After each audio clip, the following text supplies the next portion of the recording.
Good morning dear student. इसके पहले वाली प्रश्नावली में हमने पढ़ा था कि जो भी संख्याएं हैं उनका जो है हमने प्राइम फैक्टराइजेशन पढ़ा था, ठीक है, अभाज्य गुणनखंड, ठीक है। उसके बाद 1.2 में कुछ सवाल लगाए हमने, फिर उसके बाद प्रश्नावली 1.3, ठीक है, जो कि NCERT, बालाजी, राजीव प्रकाशन, ये सभी बुकों में लगभग दिया हुआ है, ठीक है, कि रूट टू हो गया, √3 हो गया, √4 हो गया, नहीं √4 नहीं, √3 हो गया, √2 हो गया, √5 हो गया, √7 हो गया। इनको सिद्ध करना है कि अपरिमेय संख्या है। जैसे ये √3 हो गया, ठीक है। अब इसी तरह हम √3 का भी कर सकते हैं, √5 का भी कर सकते हैं, √7 का भी कर सकते हैं। इसके लिए कुछ स्टेप्स हैं, ठीक है, कुछ स्टेप्स हैं, उनको जो है डिफाइंड है, हमको उसी तरीके से करना है, ठीक है। सब में ये अप्लाई करेंगे और हमारा सिद्ध हो जाएगा। 3 से 4 नंबर का ये क्वेश्चन आता है, हर बार आता है पेपर में, और आराम से इजीली आप इसमें 5 नंबर, मैक्सिमम 5 नंबर, किसी बोर्ड में आ गया तो आ गया, नहीं तो 4 नंबर 3 नंबर में तो ये क्वेश्चन फिक्स है कि आना ही आना है, ठीक है। तो इसमें हम क्वेश्चन हमारे पास कि सिद्ध कीजिए कि √2 एक अपरिमेय संख्या है, ठीक है। तो इसको अपरिमेय हमको सिद्ध करना है, तो हम इसको मान लेंगे कि ये परिमेय है, ठीक है। क्या करेंगे, हम इसको मान लेंगे क्या है, ये परिमेय संख्या है। और जब ये परिमेय संख्या के परिभाषाओं पे, उसके मानक पर ये नहीं उतरेगी तो हम इसे कह देंगे क्या है, ये कि अपरिमेय संख्या है, ठीक है। हम इसको क्या करेंगे, उसका जस्ट उल्टा मान लेंगे हम, ये कि अपरिमेय संख्या है, लेकिन इसको क्या मान लेंगे, ये पहला स्टेप क्या मानेंगे कि ये क्या है, परिमेय संख्या है, ठीक है। तो चलिए शुरू करते हैं, ठीक है। सबसे पहली लाइन क्या लिखेंगे, माना कि √2 एक परिमेय संख्या, क्या लिखेंगे,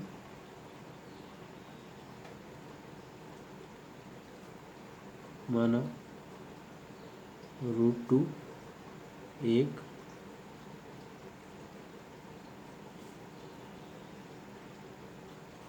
परिमेय संख्या है। ये हमने पहला स्टेप लिख लिया। इंग्लिश मीडियम वाले स्टूडेंट क्या लिखेंगे, लेट √2 अ रेशनल नंबर, ठीक है। क्या लिखेंगे, लेट √2 अ रेशनल नंबर, ठीक है। और हम जानते हैं कि जो भी परिमेय संख्याएं होती हैं उसे हम P/Q, A/Q, मतलब कि अंश बटा हर, न्यूमरेटर अपॉन डिनोमिनेटर के रूप में लिख सकते हैं, ठीक है। तो हम लिखेंगे यहाँ पे परिमेय संख्या की परिभाषा से, अगले स्टेप क्या लिखेंगे, परिमेय संख्या की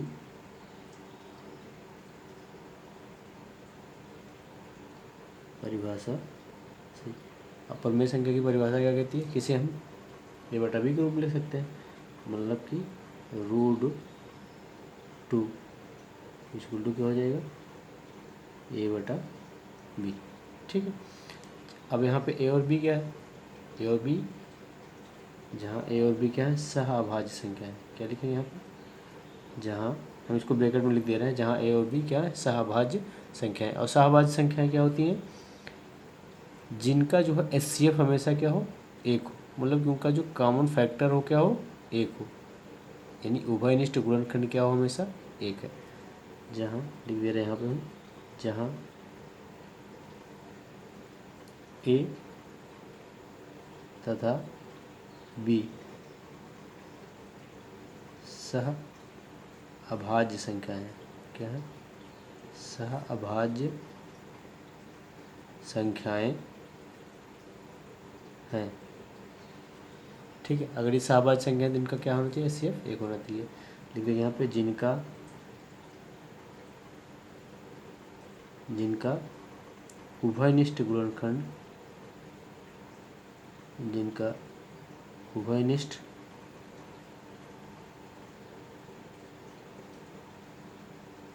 गुणनखंड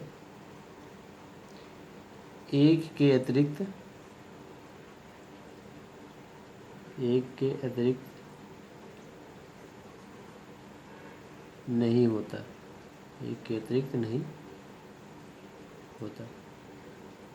इस बात कैसे भी लिख सकते हैं, यानी HCF क्या, HCF of A and B, HCF A और B का क्या होना चाहिए, हमेशा एक होना चाहिए। ये बातें हो गई, ठीक है। हमने क्या मान लिया, A और B क्या है, एक सहअभाज्य संख्या है, जिनका उभयनिष्ठ गुणनखंड क्या होता है, एक के अतिरिक्त नहीं होता, मतलब इनका HCF 1 होता है। ठीक है, ये हमारा पहला स्टेप हो गया। पहला स्टेप क्या होगा, हमने इसको मान लिया कि रूट 2 एक अपरिमेय संख्या है। ठीक है, तो परिमेय संख्या की परिभाषा हमने क्या लिखा, इसको a/b के रूप में लिखा। ठीक है, अब हम क्या करेंगे, इसका दोनों तरफ वर्क कर देंगे। ठीक है, क्या लिखेंगे, दोनों तरफ वर्क करने पर, दोनों तरफ वर्ग करने पर, अब जब दोनों तरफ वर्क करेंगे तो क्या आ जाएगा, √2 का स्क्वायर कट जाएगा। ठीक है, इसका स्क्वायर कर देंगे, √2 का स्क्वायर बराबर में a/b का स्क्वायर, और रूट से क्या होगा, 2 कट जाएगा, क्या आ जाएगा इधर, 2 बराबर में आ जाएगा a² में b²। अब b² को उधर ले जाएंगे, क्या हो जाएगी, 2b² बराबर में a²। 2 को इधर भेज देंगे, कोई चीज़ इधर गुणे में रहती है, इधर आएगी तो बराबर किस साइड, वो बटे में हो जाती है। 2b² बराबर क्या हो जाएगा, a² में 2। ठीक, अब यहाँ पे हम क्या लिखेंगे, एक प्रमेय है। प्रमेय क्या है देख लेते हैं। मान लीजिए कि p एक अभाज्य संख्या है। यदि p a² को विभाजित करती है तो p a को भी विभाजित करेगी, जहाँ a क्या है, धनात्मक पूर्णांक है। मतलब इसको सिंपल भाषा में समझते हैं। अगर कोई संख्या, जैसे मान लिया कोई संख्या है 25, ठीक है,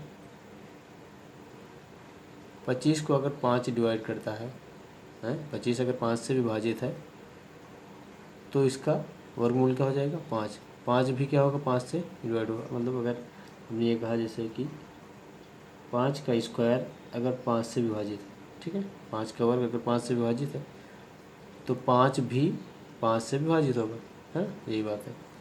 अगर कोई संख्या का वर्ग किसी संख्या से विभाजित है तो उस संख्या का वर्गमूल भी 5 से विभाजित होगा, मतलब उस संख्या से विभाजित होगा। ठीक है, तो अगर यहाँ पे a² 2 से विभाजित है तो a भी 2 से विभाजित होगा। यहाँ लिख देंगे हम, यदि a² 2 से विभाज्य है तो a भी 2 से विभाज्य होगा। तो a भी 2 से विभाज्य होगा। ठीक है, ये बात हो गई। यदि a² 2 से विभाज्य है तो a भी 2 से विभाज्य होगा।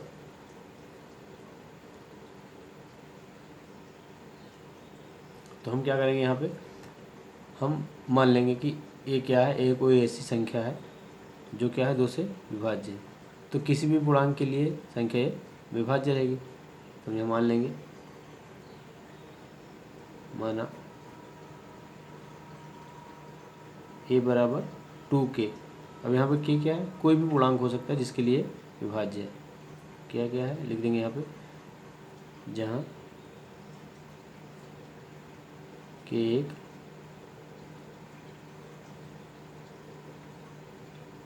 पूर्णांक है। ठीक है, इसको समीकरण क्या मान लेंगे हम, 1 मान लेंगे। ठीक है, माना क्या है समीकरण 1। ठीक है, यहाँ लिख दिया ना, ये समीकरण क्या है मान लिया 1। अब a बराबर हमने 2 मान लिया, 2k। तो a का मान समीकरण 1 में रखने पर, ठीक है, क्या लिखेंगे, a का मान समीकरण 1 में रखने पर यहाँ लिख देंगे a का मान समीकरण 1 में रखने पर। ठीक है, अब एक मान समीकरण हम 1 में रख दे रहे हैं तो हमारे पास b² बराबर a²/2 है। यहाँ लिखेंगे b² बराबर a की जगह पर क्या रखेंगे हम, 2k। तो क्या हो जाएगा, 2k का स्क्वायर बटे में 2, ये हो जाएगा b², ये हो जाएगा 2 का स्क्वायर 4, ये हो जाएगा k² बटे में 2, 2 से कट जाएगा। अब 2 1 कम 2, 2 दूनी 4।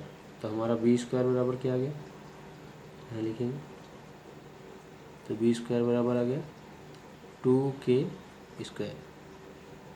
अब 2 को इधर भेज देंगे, है ना, तो k² बराबर हमारा क्या हो जाएगा, b² बटे में 2। मतलब हमने 2 को इधर भेज दिया इसके बटे में, तो k² का हमारा मान क्या हो जाएगा, b² बटा में 2। अब यहाँ से हम देख रहे हैं कि b² किससे विभाजित है, 2 से। ठीक है, b² किससे विभाजित है हमारा, 2 से। तो यहाँ लिखेंगे, इसको मान लिया समीकरण ये क्या है, 2। ठीक है, यहाँ लिख देंगे।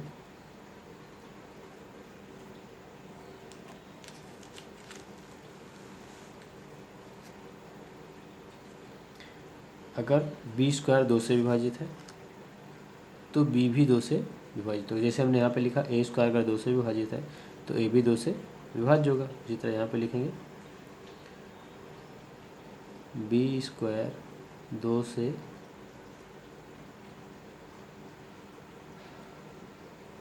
विभाज्य है तो b भी, क्या लिखेंगे यहाँ पे, b भी 2 से विभाज्य होगा, b भी 2 से विभाज्य होगा। अब एक चीज़ हमने क्या देखी, हमने क्या माना था, a और b को सहभाज्य संख्या माना था। ठीक है, क्या माना था, a और b सहभाज्य संख्याएं थी जिनका उभयनिष्ठ गुणनखंड 1 के अतिरिक्त कुछ नहीं होगा। ठीक है, पर हमारे पास यहाँ पे क्या आ रहा है, समीकरण 1 और समीकरण 2 से हम कह सकते हैं, क्या लिखेंगे यहाँ पे, समीकरण 1 तथा 2 से हमें इसे दोहरा कि ये 2 से भी विभाजित है, a भी 2 से, यहाँ पे देखिए a 2 से विभाज्य होगा, यहाँ पे b 2 से विभाज्य होगा। यहाँ लिखेंगे हम समीकरण 1 तथा 2 से, समीकरण 1 तथा 2 से हम कह सकते हैं कि हम कह सकते हैं कि 2a तथा b का उभयनिष्ठ गुणनखंड क्या है, 2a तथा b का उभयनिष्ठ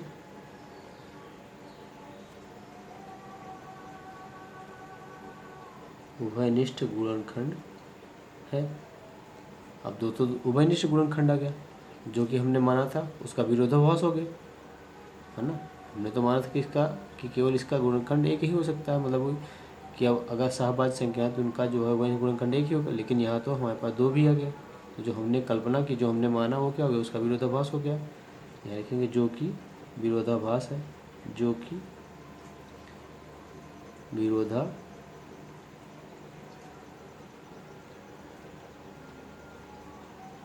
है, अतः हमारी कल्पना गलत है। क्या लिख देंगे, अतः हमारी कल्पना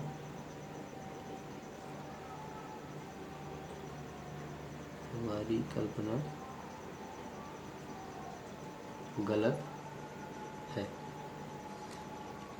अतः √2 एक अपरिमेय संख्या है। क्या है, एक अपरिमेय संख्या है। ठीक है, इस तरह से हमको ये सवाल करना पूरे स्टेप वाइज। ठीक है, इसमें आप एक नंबर भी नहीं कटेंगे। इस तरह से अगर आप सही तरीके से लिखते हैं तो आपके एक नंबर भी नहीं कटेंगे। ठीक है, अब चाहे √2 हो, चाहे √3 हो, चाहे √5 हो, सबको इसी तरह से करना है। बस जहाँ पे हमारा 2 आया है वहाँ पे आपका 3 आ जाएगा, √5 होगा तो 5 आ जाएगा। बाकी पूरा स्टेप ऐसे ही कॉपी करना है। ठीक है, तो सारे सवालों में ऐसे ही कॉपी करना है। चाहे देखिए, चाहे इसके लिए अब यहीं पे क्वेश्चन सभी के लिए अलग हो जाएगा। जैसे मान लीजिए आपसे इसमें कहता है कि आप सिद्ध कीजिए कि √5 एक अपरिमेय संख्या है। ठीक है, क्या सिद्ध करिए, जैसे मान लीजिए आ जाए आपकी इसमें क्वेश्चन, √5 सिद्ध कीजिए कि √5 क्या है, अपरिमेय संख्या है। तो पूरा स्टेप ऐसे ही चलेगा। ठीक है, हम मान लेंगे ये √5 क्या है, अपरिमेय संख्या है। ठीक है, चाहे रूट यहाँ पे 3 दे दे, उसको भी ऐसे करेंगे हम, चाहे रूट 7 दे दे इसको भी ऐसे कर सकते हैं, चाहे रूट 6 दे दे इसको भी ऐसे हम करेंगे, ठीक है। मतलब कोई भी संख्या जो हो इस तरह से, रूट 11 आ जाए उसको भी ऐसे करेंगे, रूट 13 आ जाए इसको भी ऐसे करेंगे, ठीक है। तो ऐसी जितनी भी संख्याएं हैं सब को जो है हम इस तरीके से कर सकते हैं, ठीक है। आई होप आपको समझ में आया होगा। अगर ठीक है, इस वीडियो में हमने रूट 2 को सिद्ध किया है। इस तरह के और पैटर्न, इस पैटर्न के जितने भी सवाल उनको हम ऐसे करेंगे। बाकी अन्य जो सवाल हैं जिनका पैटर्न अलग है, जैसे वो प्लस में रहेंगे या माइनस में रहेंगे या कुछ इसके साथ मल्टीप्लाई रहेगा, जैसे मान लीजिए रूट के साथ कोई संख्या जुड़ जाए, ठीक है, मतलब कैसे उनका तरीका अलग होता है, उनको अलग वीडियो में बताएंगे, ठीक है। पहले इनको समझ लीजिए आप। जैसे मान लो ऐसे भी हो सकता है ए प्लस माइनस रूट बी हो सकता है, ऐसे कोई संख्या हो सकती है, मतलब यहाँ कोई संख्या हो सकती है, यहाँ कोई संख्या हो सकती है, या फिर ऐसे भी हो सकता है इस तरह से ए रूट बी, मतलब एक संख्या रूट के अंदर एक बाहर हो, इस तरह से भी हो सकता है, ठीक है। तो प्लस माइनस भी हो सकता है, ऐसे भी हो सकता है, या बटे में भी हो सकता है, जैसे ऊपर कोई संख्या ए अपॉन में रूट बी, इस तरह से है कोई संख्या, ठीक है। तो इसको भी, ठीक है। तो कितने पैटर्न के, 4 पैटर्न के इस पर सवाल बनते हैं, ठीक है। एक तो इस पैटर्न के, दूसरे ऐसे, और तीसरे ऐसे, और चौथे ऐसे। तो हम बारी बारी से सभी को सीखेंगे, ठीक है। आप इसको रूट 2 को बिल्कुल स्टेप वाइज ऐसे करिए, ठीक है। फिर उसके बाद हम रूट 3 को करते हैं, रूट 5 को करते हैं, रूट 7 को करते हैं। अगर आप इसको 2-3 बार कर लेते हैं तो आपके दिमाग में ये सेट हो जाएगा, ठीक है। फिर आपको 1 नंबर भी नहीं कटने इसके, ठीक है। Thank you.